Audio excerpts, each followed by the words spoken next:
Resource developers urged to lead environment protection in PNG. Minister says health focus should change from curing to prevention. And Miss Pacific Island brings back the crown. This is National EMTV News with Helen Sayer. Good evening and thanks for joining us. This is Wednesday's news. We turn to Sydney first, and developers of extractive industry projects have been encouraged to work together with government agencies to protect the country's environment. Speaking to EMTV News at the recently concluded PNG Mining and Petroleum Investment Conference, Environment and Conservation Minister John Pundari said that it was crucial that the extractive industry take the lead in minimizing harmful environmental effects within respective project areas. We have to appreciate the fact that in extractive industries, you've got to give to take. And we give our environment to take the value of it for our developmental needs and to improve our well-being and our standards of living. You cannot extract the gold, you cannot extract the copper without any sacrifices on the environment. The message was to be responsible in the way we do business, and our business must be environmentally friendly. We've got to invest more in protecting our biodiversity. Guardian-class patrol boat New Ship Tediro has been presented to Papua New Guinea. The boat is the first of 21 patrol boats that will be gifted to 13 Pacific Island countries and East Timor-Leste under the new Pacific Maritime Security Program to enhance regional stability and security. The boat will enhance Papua New Guinea's capability to combat a wider range of maritime threats, including transnational crimes, illegal fishing and response to natural disasters. The new Guardian-class patrol boat New Ship Tediro's commissioning ceremony will be on the 1st of February next year at HMPNGS Basilisk in Port Moresby.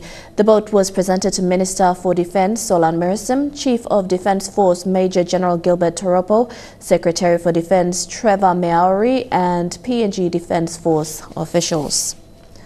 This morning, two vehicles crashed along the Markham Road in Lae. The two vehicles, a single-cab Land Cruiser and a 25-seater PMV, collided at high speed.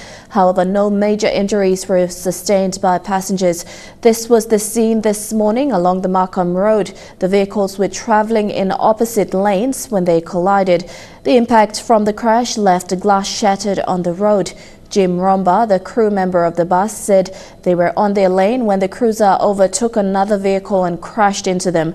The driver of the bus was rushed to the hospital for severe injuries.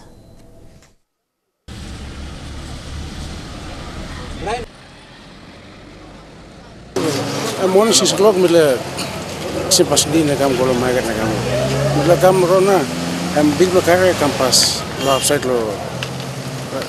Mila kaya kamanda po ngane. Na belo eme kursim kame. Na mila kam rona lo webro mila. Mila kamanda na. Kam obteki big lo kaya na kam kursim kame mila. A 29-year-old woman, staffer of a supermarket in Lae, was hit on the head with a homemade gun during an armed robbery outside the BSP market branch in Lae on Monday. According to witnesses, the woman was attacked by three men dressed in PNGDF uniforms before doing the banking. Lae's Metropolitan Superintendent Anthony Wagambi Jr. said this is the first major armed robbery on business houses this year. This is where the woman was attacked by the three men on Monday morning before doing a company's banking at the BSP market branch in Lae. According to these eyewitnesses, the suspects escaped in this vehicle with a bag that was taken from the woman. Media come inside is la popular man wearing full army uniform. Crowd pull up all like go in cello bank now pull up all Montari mem doesn't come go in cello. Up now all pull him. Lae police were informed and arrived few minutes later at the scene. The injured victim was later taken to Lae International Hospital for treatment. According to Lae's Metropolitan Superintendent Anthony Wagambi Jr., police have confirmed that the bag stolen contains only checks used for payments of goods. The vehicle used in the robbery was later identified and retrieved by its owner outside this office. The owner claims that the vehicle was hired by a security company that was also their client. I'm sick. Only come also like using car. The security company's general manager Sam Kasa told MTV News yesterday that the company didn't use or hire the vehicle. However, Kasa said an employee of the company, without the management's consent, hired the vehicle. They've identified the employee and are working closely with the police to charge and arrest the suspect. Meanwhile, Mr. Wagambi has called on individuals to refrain from involving in criminal activities, as police will still catch up with them. Julie Badui Owa, National MTV News, Leh. Still on Leh police updates, the Metropolitan Chief Superintendent has ordered a step up in police operations apart from their normal duties. This is to ensure that the public feels safe this Christmas period with the police presence. Leh's Metropolitan Chief Superintendent Anthony Wagambi Jr. said the step-up operation will include more footbeats into settlements and random roadblocks. The roadblocks in the city by the police started on Monday this week. Mr. Wagambi said police will be patrolling both on foot and vehicles in busy areas to clamp down on petty and serious crimes. Wagambi has warned the public to take necessary precautions when moving about. National Planning Minister Richard Maru is appealing to the mainline Christian churches in Papua New Guinea to help the government shift the focus of curing diseases to preventing them. Minister Maru said for too long the health department was focusing on treating patients than preventing illnesses from occurring. He said this during the 6th graduation of Kungumanda Foursquare Community Health Workers Training School in Enga Province recently. Minister Richard Maru says the entire health programs in the country are wrong. He said millions of kina have been budgeted for health programs, but PNG is still facing high maternal mortality rates, cervical cancer and the rise in polio infection. Minister Maru said the focus should be shifted from just curing sicknesses to preventing it through immunization programs, awarenesses, health education, nutrition and such. Shift your focus to preventing diseases. This is what this country needs. We must shift our focus to immunization, to nutrition, to health education, so we don't have this long line of diseased men and women lining up our queues and making it very difficult, despite our huge budget, to adequately attend to the health needs of our people. Papua New Guinea's rate of immunization stands at 30%, while the rest of the world's immunization rate is at 80%, except for some African countries. Lack of immunization can cause infectious diseases such as polio outbreak, which the country is currently facing. Minister Richard Maru said the country should be proactive in preventing such diseases. Positions have been created, but we simply don't have the people. We also have an aging workforce. PNG is currently facing an aging workforce crisis. Minister Maru says the official health department statistics shows that PNG health workforce is facing a shortage of at least 3,000 nurses. You see young people graduating today. We need youth, we need vigor, we need energy in the health sector.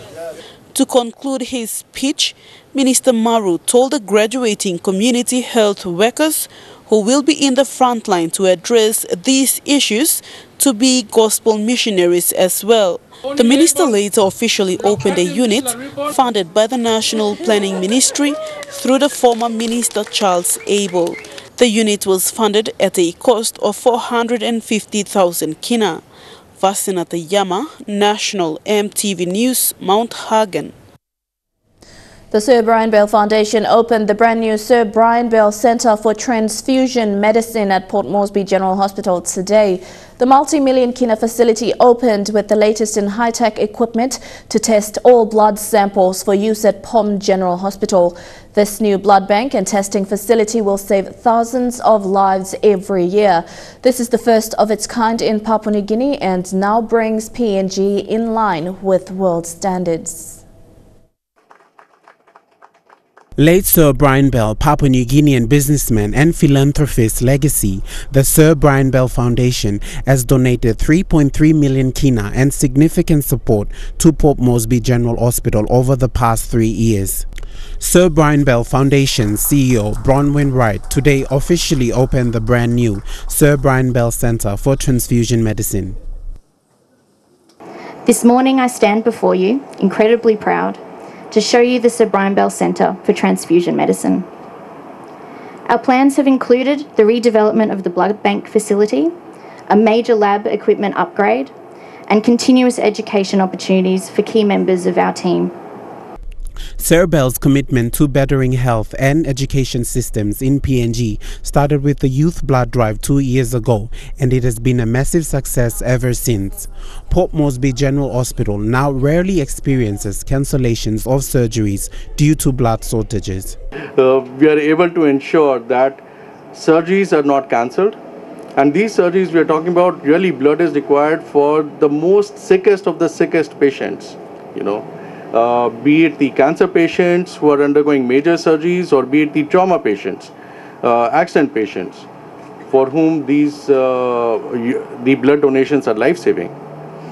The Sir Brian Bell Foundation built and upgraded the Youth Blood Drive to a multi-million kina facility.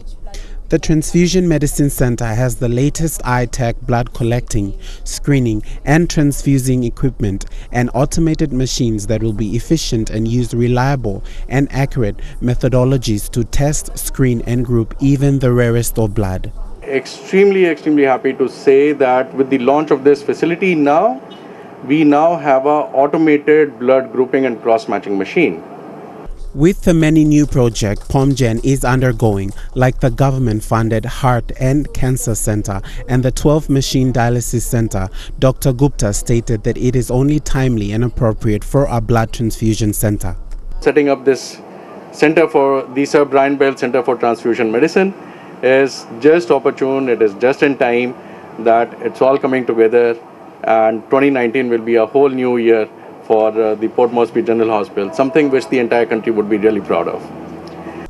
The Transfusion Medicine Center will not only focus on patient care, but will open new doors in education and research in PNG. The facility has now increased PNG's health education status by opening a new field in the School of Medicine and Health Sciences.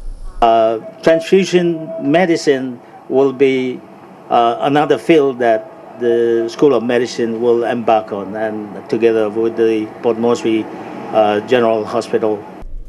This facility will serve as a blood bank and transfusion center for everyone, and to also serve as a mini health status checkup and to do awarenesses on healthy living and healthy lifestyles. Isaiah Tare, National EMTV News. You tuned into National EMTV News. We take our first breather now, but stay tuned. We have a jam-packed lineup of today's other stories when we come back.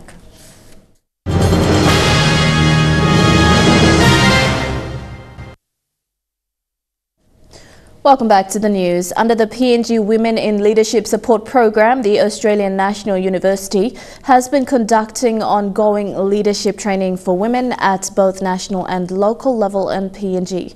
Dame Carol Kidu has participated in this program in various locations throughout PNG and has requested support for Motu Koita women. One aspect of the support is an election diagnostic workshop for women who stood in the 2018 Motu Koitabu elections. The Motu Koita Women Election Workshop held in Port Moresby was for all women candidates who contested the 2018 Motu Koita Assembly election. This workshop provided an avenue for these women to contribute their election experiences and to make recommendations on the way forward for Motu Koita women in politics. The workshop was facilitated by Dame Carol Kidu and Marlon Butler, Senior Research Officer at the Australian National University.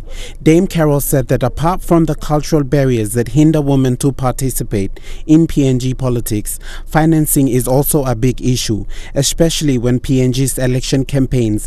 For the national level, and I think the local level too probably, and I don't know if the Motu Koita, are financial issues. To have an election is not cheap nowadays in Papua New Guinea. People expect food, they expect things that are part of an election process, so financially it's difficult. The cultural perceptions, it's an unfortunate one because in reality women were powerful traditionally in Papua New Guinea.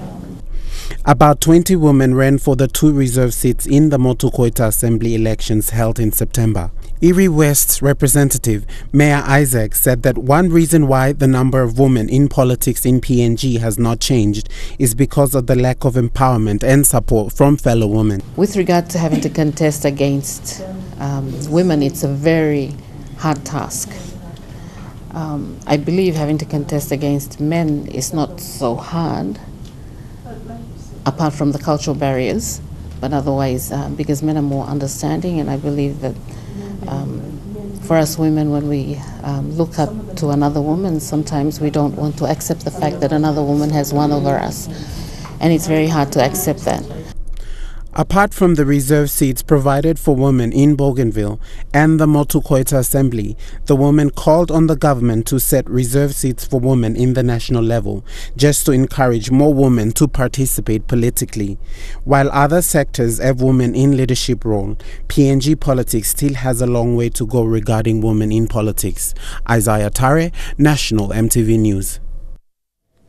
2019 will see schools across the country change to the 166 school structure, as elementary schools will come under primary school and secondary schools take on year 7 and 8. For the nation's capital, which has more than 8,000 students and 2,100 plus teachers, the change is expected to be a massive challenge. It's the last month of 2018. And this may be the last time for schools to host grade 8 graduation ceremonies. Today, 312 students from Waigani Primary School graduated as their parents and guardians looked on with pride. The restructure of grade 1 to 6 and 7 to 12 for public schools will see a massive task ahead, especially for infrastructure. The Waigani primary head teacher at the grade 8 graduation said his grade 8 students performed well this year compared to previous years. Now the task ahead for his school is to get the infrastructure needed for the 166 structure change. One of the growing up schools for 2019. However, only those schools that have extra classrooms will have the growing up schools.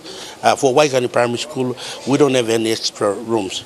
We are appealing to donor agencies, we are appealing to our member for Northwest, we are appealing to our parents. Comes 2019, we would like everybody's efforts so that we can come up with those classrooms.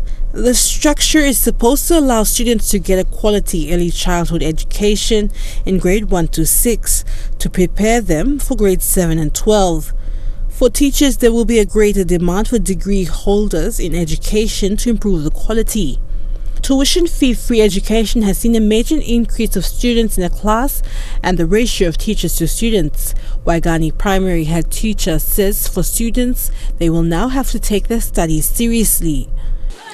We need to upgrade ourselves because if we are going to establish that growing up high schools in the primary sector, we need to upgrade our qualifications. Meanwhile, in NCD, Kilakila and Tokerara Secondary trialed the 166 structure, with primary schools expected to take on the change by next year. Division of Education was informed through Planner's Office if growing up school for Waigani will be deferred to 2020 so that we can prepare those buildings by 2019 and then grade 8 students in 2019 can proceed on to the growing up school, which will be established in Waigani Primary School. Yes. Adelaide Sirox Kari, National EMTV News. The Central and NCD Students Association of Divine Word University has been carrying out awareness at the Kwikila and Kupiano secondary schools. The awareness program is an initiative of the association to visit secondary and high schools in Central Province to advocate them on making better decisions in regards to tertiary institutions. Formerly known as the Papuan Club, the Central and NCD Students Association is one of many student associations at DWU. Beverly Tungal, the vice president, says the association is aiming to be part of the development contributors by carrying out awareness programs to empower school children as the future human resource of Central. The club was founded in 2002 by Julian Echo, a final year business studies student, and he was the first president of the, back then it was known as the Papuan Club, and it comprised of the provinces that were in the southern region. Within the years, as time went by, each of those provinces started to pull away from the Papuan Club. And then by 2009, Central Province was left. So they changed the name from the Papuan Club to the Central and NCD Students Association. Main objective of the club is to basically contribute meaningfully to the development of Central Province. Under the theme to inspire, motivate and encourage young people to attend tertiary institutions, the association president Tanima Bata says they talk to the students on how to make better choices to attend university or colleges. We talked about what the joiner offers, and also apart from that, what choice to like give them guidance on the choices they make, and also apart from education, you give them some motivational talks just to go about if some don't make it in school or in education, there are options available. With online platform being introduced in the education system that enhances learning with the aid of digital technology, the Central and NCD students installed and set up an e-library in Kopiano Secondary School. So we had to set up an e-library there. The e-library comprises of a device that we purchased from online. So the device itself is called the Rachel device. So we had to set up that for students to access the device and the online contents.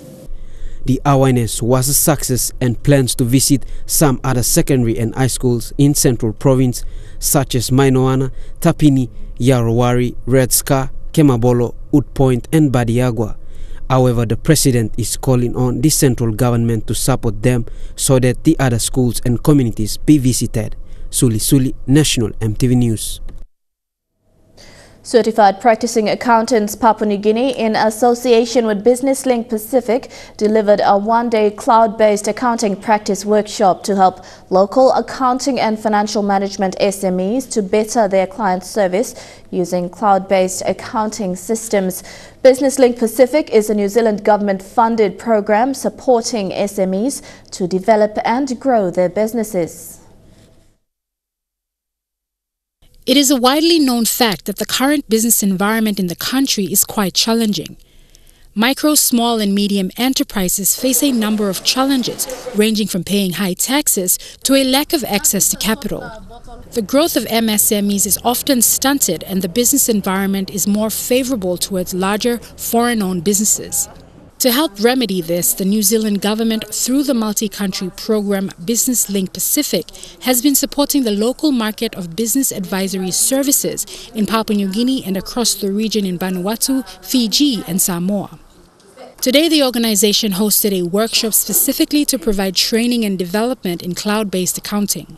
Business Link Pacific, which is a program across the Pacific, helping providers of services to SMEs here in Papua New Guinea, as well as Fiji, Vanuatu. But today's all about Papua New Guinea, and it's great to see a good crowd in there, all looking forward to a day looking at cloud-based accounting and what we can do to support our SMEs here in Papua New Guinea. Such an important sector going forward. The government putting a lot of emphasis on it. In terms of agriculture and tourism, all sectors that rely on small and medium businesses and their success. So great to be supporting Business Link Pacific here today.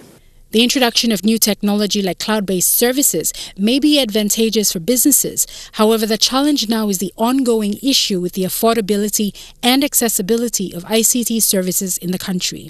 Everybody's expecting and hoping, and I'm sure it will happen, when we get the Australian cable here. I think that's next year. That's going to hopefully up the ante in terms of internet access and make it a lot easier for our SMEs. So that will, I think, make a difference. Leanne Jarari, National EMTV News. This is Wednesday's news. We'll have more for you on the other side of these short messages. Stay tuned.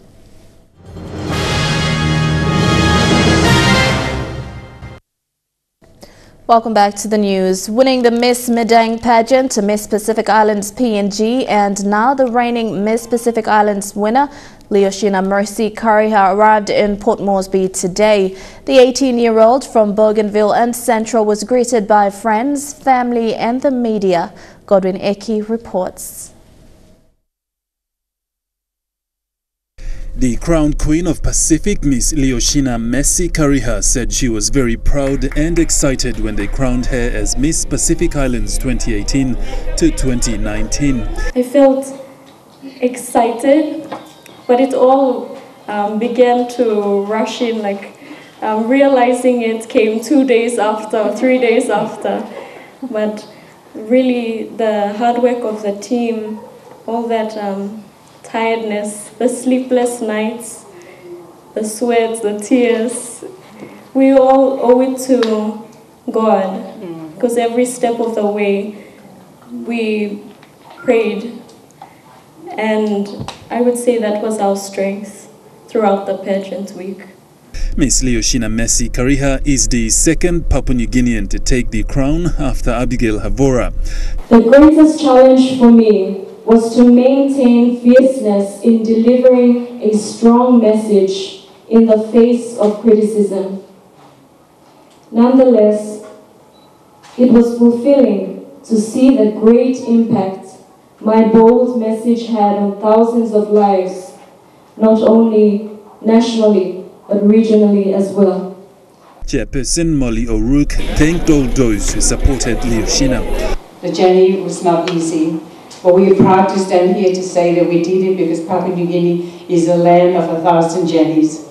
And I was so proud on the night when the announcement was made, the feeling of being there, standing there, not only winning the crown, but to promote Papua New Guinea at the level was also, what can I describe how proud we were to be there at that moment. She says a huge responsibility now lies ahead of young Leoshina, who is not only representing her country, but the Pacific region. Leoshina will postpone her studies for 1 year and continue in 2020.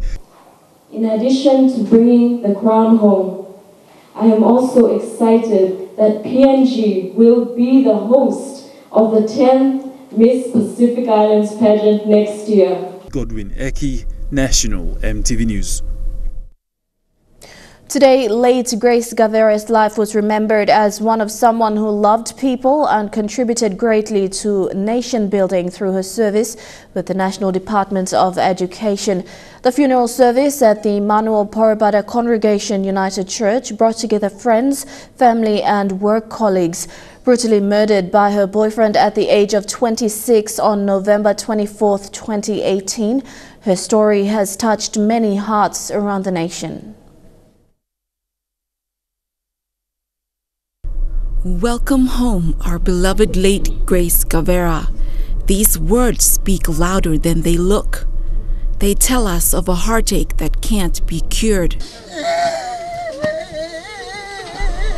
These words welcomed late Grace as she arrived at Porobada village. This is the village in which she was raised.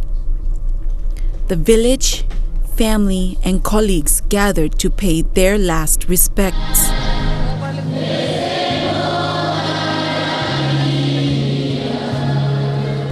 Late Grace was born on August 8, 1992.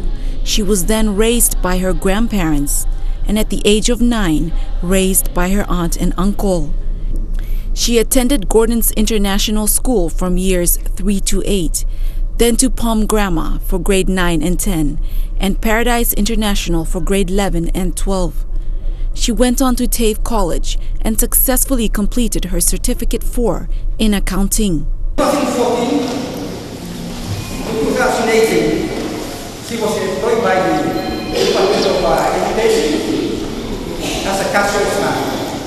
Yan naman na Department of cashier for the last 5 years. In a family tribute written by her elder sister, Presented by Mr. Asi, Grace was described as a very down-to-earth young woman. And a blessing in the family. But as for me, I thought I was the happiest girl in the world. And was very, very fortunate to have a sister. She was my backup. A rep from the National Department of Education, Marcus Demi, said Grace contributed a lot in her 5 years of service.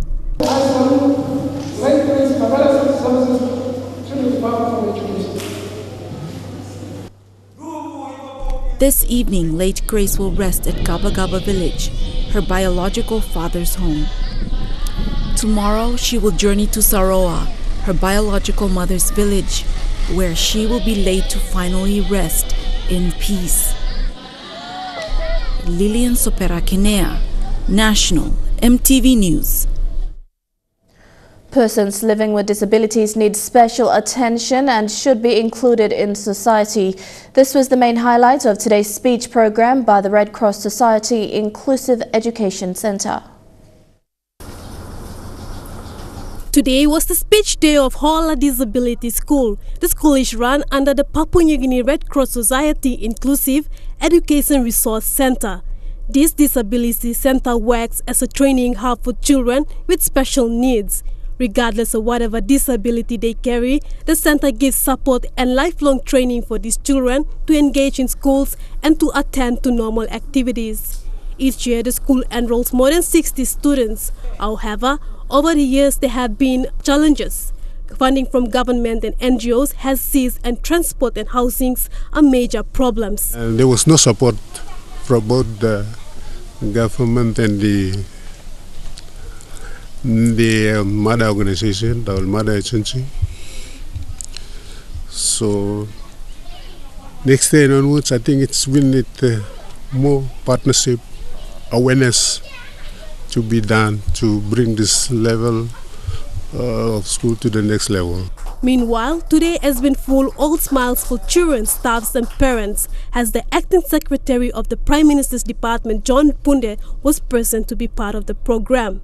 It says special needs children or children with a special disability should feel part or must be inclusive regardless of the society in which they live, and that target policies of children with disabilities are already in place. Apart from other major government policies, bigger policies, we also have very specific targeted policy where it talks about a national policy on disability. It was another highlight of the program as children were distributed early Christmas presents and reading books. Amazingly for the children, the book was presented to them by the author himself. Noah Agino from Goroka became special needs help teacher and librarian at Book Belong Pikinini's Library Learning Center. As a deaf person and an author, he took matters into his own hands and was able to teach himself and attend school at an early age. The Book Belong Pikinini were interested in Noah. When they came and saw that he was the library head, they were thinking about how it could be to make a big book about. He thanked the BPP so much about their idea and their interest in helping him to write the book. So it was the BPP idea to help make him to write the book. Noah is a passionate head teacher librarian who has taught many children to read, write and do sign language, and has proven that disability is not a barrier to obtaining an education. Amanda Rimur, National EMTV News. Turning overseas now, there's been a show of unity in Washington, D.C. on the eve of former U.S. President George H.W. Bush's state funeral. His son, former President George W. Bush, and wife Laura met with President Donald Trump and the First Lady.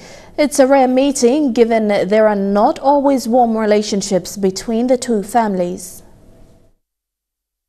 As dusk fell in Washington, President Trump and the First Lady arrived at Blair House, where the Bush clan is staying, and there to greet them President George W. Bush and Laura Bush, the four then making their way inside, a rare moment of civic graciousness in America. And it followed a quiet tribute last night. The Trumps entering the Capitol Rotunda, where President Bush lies in state, silently paying their respects. All this even more noteworthy given the history between these families. President Trump knocked Jeb Bush out of the 2016 campaign. He sharply repudiated many policies of President George W. Bush. And this, in 1988, Trump reportedly offered to be the first President Bush's running mate, an offer that went nowhere. But all that was put aside. President Trump even sent Air Force One to Texas to transport George H.W. Bush's casket to Washington.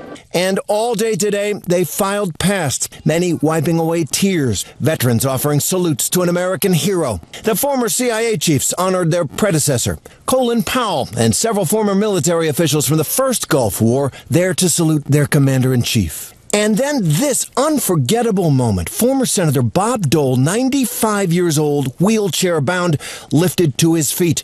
And one final salute to his brother-in-arms from World War II. Among the crowds, many whose lives are so different because of the Americans with Disabilities Act, signed into law by President Bush. If there was any president that I want to pay my respects to, it's the man who helped pass the law that ensures that I have the same freedoms as everyone else. And there, too, in the rotunda, Sully, the loyal service dog whose friendship with President Bush has captured the nation. In a remarkable world-first makeover, an Australian woman's been fitted with a 3D printed jaw. Anelia Myberg's face was left disfigured after surgeons removed a life-threatening cancer. Her technology breakthrough has given her a whole new confidence. For more than a year, Anelia Myberg would hide from the world. She refused to step outside without putting on a surgical mask because of a severe deformity. I just want to be able to actually walk down the street and not have people stare. The 31-year-old was diagnosed with cancer in April last year. Doctors had to move quickly. They removed the majority of the upper jaw, so I only have the 2 back teeth on each side left. They removed a portion of the lip and like some of the understructure of the nose area. After being told nothing could be done, Anelia did her own research and met with George Dimitrilis, a maxillofacial surgeon. All ready for it? Big day, isn't it? With the help of technology, a customized 3D jaw was printed. This is Anelia's 3D printed skull, showing the fact that she's missing 80% of her top jaw. And in a world first, it features a titanium frame that can carry bone grafts so that teeth can be implanted. The fact that we can 3D print a frame where we can actually anchor some teeth for her would give her back a quality of life. During the 5-hour operation, doctors also had to take skin from Anelia's forearm to pad out her lip. Of all the procedures, this was deemed the most risky. Putting the device in is the easy part. The hard part is the healing. Waking up from the operation, obviously I hope to have a very beautiful jawline. And that she did. After months of recovery, Anelia had a week to practice with her new teeth. The temporary one's really not so much about the cosmetics, but more about just the tissue shape and speech. Before the permanent ceramic ones were fitted for free. Oh, wow. Geez, the colour is amazing. And while Anelia couldn't stop smiling... What do you think, Anelia? You can't believe the difference. It actually looks normal. And after countless appointments and forking out more than $30,000 in medical bills... What are you looking forward to most now that you've got your teeth? We're looking forward to gradually, finally getting that burger. Or even some pizza. You're at National EMTV News. We take a look at some sporting action in Trukai Sports that's coming your way next. Stay tuned.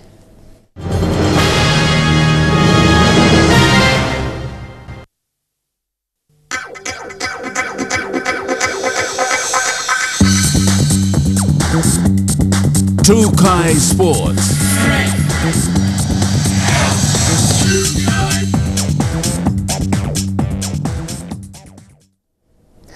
Welcome to Trukai Sports. Having a feeder club affiliation to an NRL club is not on the radar of the SP PNG Hunters after 5 seasons in the second-tier rugby league competition, the Queensland Intrust Super Cup competition. The Papua New Guinea Rugby Football Leagues is going through an NRL feeder club affiliation is quite a hassle, but they maintain that the goal of PNG RFL to have a national rugby league team representing Papua New Guinea in the NRL competition remains their top priority. The SPPNG Hunters and the Central Queensland Capras are the only teams in the Queensland Intra-Super Cup competition with no NRL feeder club affiliation. The Hunters are keeping to participating in the Queensland Intra-Super Cup competition as a club without any feeder club affiliation to an NRL team. The feeder club arrangements by NRL clubs and teams in the Intra-Super Cup competition in Queensland and the New South Wales Intra-Super Premiership are mostly for game time of NRL contracted players. Without going into much detail and cutting a long story short, Papua New Guinea Rugby Football League Chairman Sandy Saka says it would be a complication for the Hunters to have a feeder club system with NRL clubs. Not so much a feeder club, because the feeder club arrangements between NRL clubs, they require a peculiar kind of relationship. It would be impossible for us to get into a normal feeder club system like all the other clubs in Australia have. Instead, Saka has embraced arrangements with NRL clubs such as the Brisbane Broncos, which allows for technical expertise. We could have special arrangements where we have special relationships with clubs, which we are starting to do now with the Broncos. The ultimate goal, however, is for PNG to have a team in the NRL in the future, but that would mean certain criteria to be met. The long-term plan, and it's been said by everybody in this country, is hopefully to have a PNG team of some sort participating in the NRL. NRL Chief Executive Officer Todd Greenberg stated clearly that the first step for any club interested in becoming part of the NRL is to show they are consistent in the state cup competitions and prove they are financially viable. NRL Commissioner and former Queensland Premier Peter Beattie has stated that NRL expansion may be possible in 2022 with the new TV deal for the National Rugby League, which is where they will consider which team can be included in the competition's expansion. Saka, on the other hand, didn't stress further, but stated that the flip side of that is that the pathway program, especially local competitions, must be strengthened before any thought of joining the NRL is foreseeable. And with a strong domestic comp, we can put our hands out for a long-term NRL plan going forward. Whether it be the Hunters becoming an NRL club or Hunters becoming a feeder, we'll see in the future. Fidelis Sukina, National EMTV Sports. The PNG Rugby Football League will be hoping to renew the SPPNG Hunters licence in the Queensland Intra-Super Cup before the end of the year. The 5-year licence expired this year and has not been renewed yet. There have been talks of a new deal with the Hunters' original 5-year deal finishing this season. Discussions have concluded with the Queensland Rugby League and the PNG RFL finalising the changes and are hopeful to sign off on the 4-year Hunters participation over the next few weeks. Despite not being confirmed for 2019, a 60-member train-on squad was named for the SP Hunters pre-season. They've been in training for the past 2 weeks in Port Moresby. So far, SP Hunters coach Michael Maru has released 11 players from the original 60 members and has added Jack Oy from the Magani Rugby League Club in the Port Moresby Rugby League competition. Coach Michael Maru also remains without a contract for the new season. His 5-year contract expired this year and has not been issued a new contract as yet. Maru still remains with the team and will be renewing his contract in the next few weeks. The 30-member SP Hunter squad will be named on the 23rd of December before they go on a break. The team returns on the 3rd of January to start preparations for the new season. They will play a trial match early next year against a team that is yet to be confirmed. Elijah Levette, National EMTV Sports. You're watching Trukai Sports. We'll have more when we come back. Stay tuned.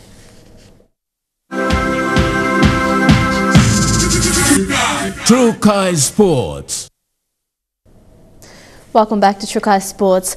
5th of December marks International Volunteer Day, and most people involved with the sports club in New Zealand will know of at least one person who goes out of their way to give their time and efforts and passion to the club. Final checks for a final time. After 46 years on the Wellington scene, the time has come for Alan Greer to say goodbye to Star Boating Club as he moves up the coast to Whanganui.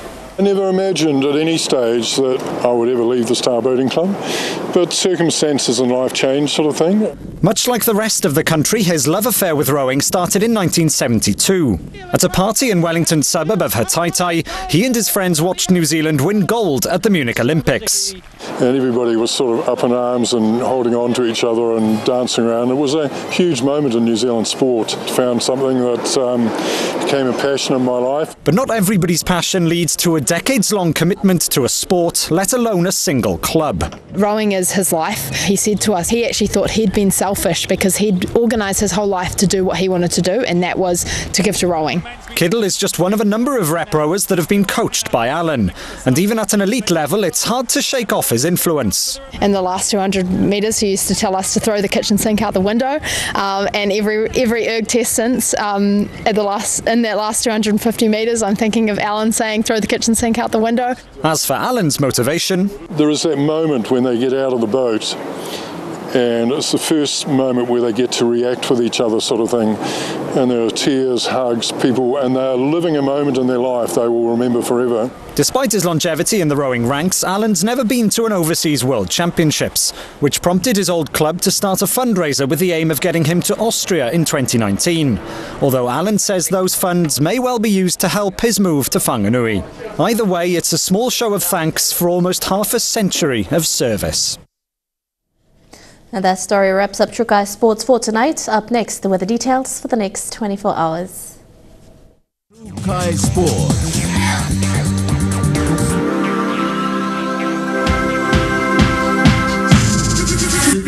Trukai Sports. The weather details were proudly brought to you by Dulux, celebrating 50 years in PNG and the only paint made in PNG.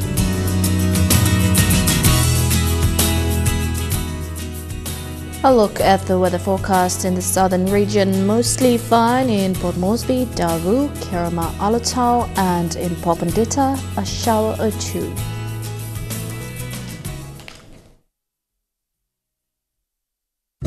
The weather details were proudly brought to you by Dulux, celebrating 50 years in PNG and the only paint made in PNG. And that's been the news, sport and weather for today, Wednesday the 5th of December 2018. On behalf of the entire EMTV news team right around the country, pleasant viewing. Good night.